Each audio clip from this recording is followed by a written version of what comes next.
नमस्ते बच्चों। आज हम एक बहुत जरूरी और दिलचस्प विषय पर बात करेंगे, पानी। पानी के बिना जीवन की कल्पना करना भी असंभव है। लेकिन क्या आपने कभी सोचा है कि पानी की कमी क्यों होती है? या ये कि इतनी बारिश के बावजूद कई जगहों पर पानी क्यों नहीं पहुंचता? इन्हीं सवालों के जवाब हमें मिलेंगे अध्याय पानी रे पानी में, जिसे लिखा है प्रसिद्ध पर्यावरणविद अनुपम मिश्र ने। लेखक अनुपम मिश्र न केवल एक प्रसिद्ध लेखक थे, बल्कि पर्यावरणविद और छायाकार भी थे।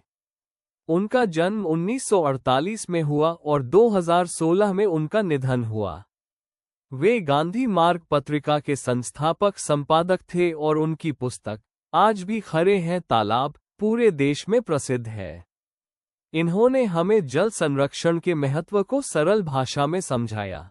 इस पाठ का मुख्य विषय है पानी की कमी, जल चक्र और जल संरक्षण का महत्व।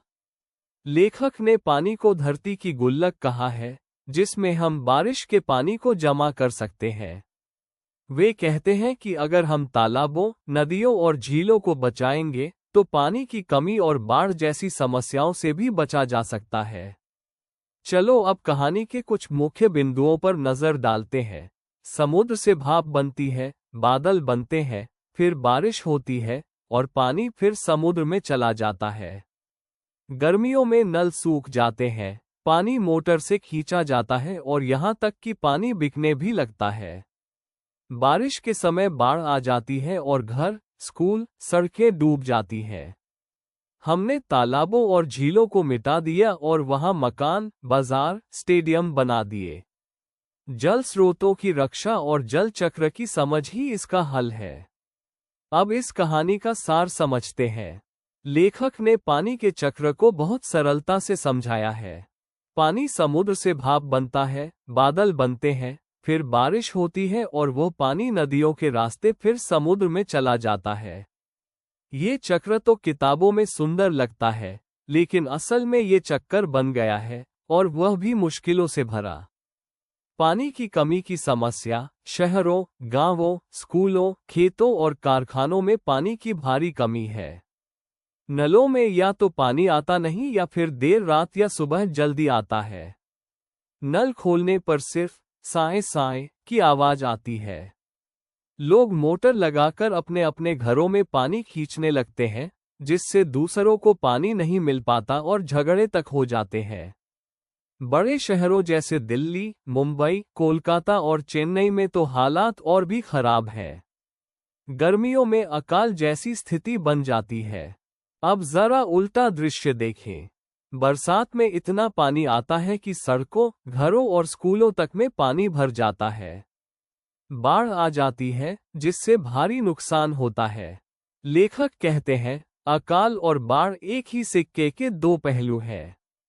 अगर हम जल चक्र को समझें और पानी को सही ढंग से संभालें, तो इन दोनों समस्याओं से बच सकते हैं। लेखक बताते हैं कि जैसे हम पैसों को गुल्लक में जमा करते हैं, वैसे ही बारिश के पानी को भी धरती की गुल्लक यानी तालाबों, झीलों और नदियों में जमा करना चाहिए।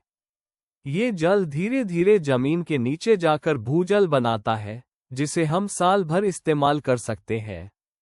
लेकिन हमने लालच में आकर तालाबों को कचरे से भर दिया और वहां मकान, बाजार और स्टेडियम बना दिए। अब गर्मियों में नल सूख जाते हैं और बारिश में बस्तियां डूब जाती हैं। तो समाधान क्या है? हमें जल चक्र को सही तरीके से समझना होगा। बारिश का पानी तालाबों और झीलों में जमा करना होगा। भूजल भंडार को सुरक्षित रखना होगा। जल स्रोतों की देखभाल करनी होगी। पानी का उचित और सोच समझकर उपयोग करना होगा। अगर हम ऐसा नहीं करेंगे, तो हम इस पानी के चक्कर में फंसते ही रहेंगे। अब जानते हैं इस पाठ से हमें क्या सीख मिलती है। जल है तो कल है। पानी जीवन का आधार है, इसकी रक्षा करना हमारा कर्तव्य है। हमें अपने पारंपरिक जल स्रोतों जैसे तालाबों, झीलों और नदियों को बचाना चाहिए।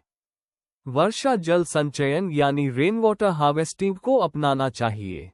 धरती को गुल्लक की तरह समझकर हमें उसमें पानी संचित करना चाहिए ताकि भविष्य सुरक्षित हो। तो बच्चों, आज हमने जाना कि पानी केवल एक प्राकृतिक संसाधन नहीं, बल्कि हमारे जीवन की रीढ़ है। पानी की रक्षा करना हमारा धर्म है।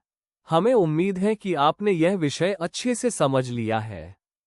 अब आप इस अध्याय के नोट्स पढ़ सकते हैं, वीडियो लेक्चर देख सकते हैं और MCQ टेस्ट हल कर सकते हैं, वह भी सिर्फ एड्यूरैप पर, ताकि आप अपने स्कूल की परीक्षाओं में अच्छे अंक ला सकें।